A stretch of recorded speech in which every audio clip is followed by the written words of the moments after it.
Hello बच्चों, let's read the question. The question is saying what is vaccinotherapy. तो आइए देखते हैं हम इसका की कंसेप्ट. तो अगर हम बात करें इसके की कंसेप्ट की, तो इसका की कंसेप्ट हो जाएगा वैक्सीन थेरेपी. Vaccine therapy. तो वैक्सीन क्या होता है, सबसे पहले हमें ये जानना होगा. तो अगर हम बात करें वैक्सीन की, तो वैक्सीन ये जो टर्म है, इस ये कहाँ से आया, इसका ये आया वैका से. और वैका का मतलब होता है काव. वैका का मतलब होता है काव.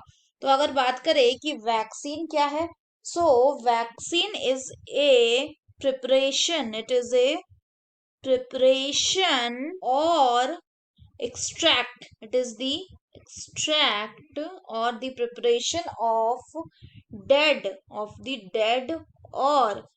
attenuated मतलब weakened pathogen.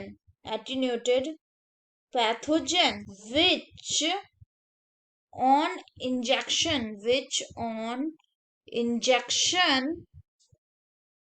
into a healthy person, can induce their immune system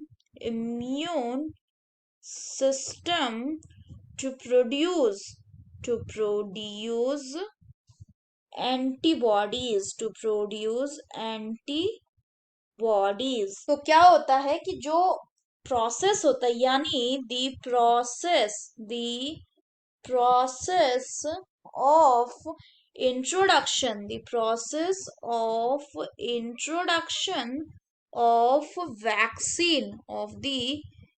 vaccine into an individual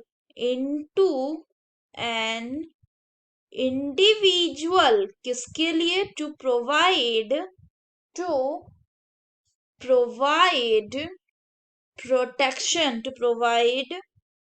protection against किसके खिलाफ, certain diseases. इसी प्रोसेस को क्या कहते हैं, is called as vaccination. तो वैक्सीनेशन क्या है, वैक्सीनेशन ही वैक्सीन थेरेपी है. क्योंकि वैक्सीन थेरेपी में क्या होता है, ये एक ट्रीटमेंट का प्रोसेस है जिसमें हम वैक्सीन को यूज करते हैं to stimulate the immune system. जो वैक्सीनेशन होता है, इसका जो प्रिंसिपल है वो किस पे बेस्ड होता है, इसका जो प्रिंसिपल है वो बेस्ड होता है on the memory of immune system. तो वैक्सीन क्या जनरेट करती है, ये जनरेट करती है memory B and T cell. यानी it generate memory B and T cell. और ये क्या करते हैं, ये upon second encounter with the same pathogen, ये क्या करते हैं, ये जो एंटीबॉडीज प्रोड्यूस किए हुए रहते हैं उसको वो इनकाउंटर करवाते हैं. इस तरह ये हमें प्रोटेक्शन प्रोवाइड करते हैं किसी भी फॉरेन पैथोजन से. So that's all for the question, बच्चों. Hope you understood it well. Best of luck.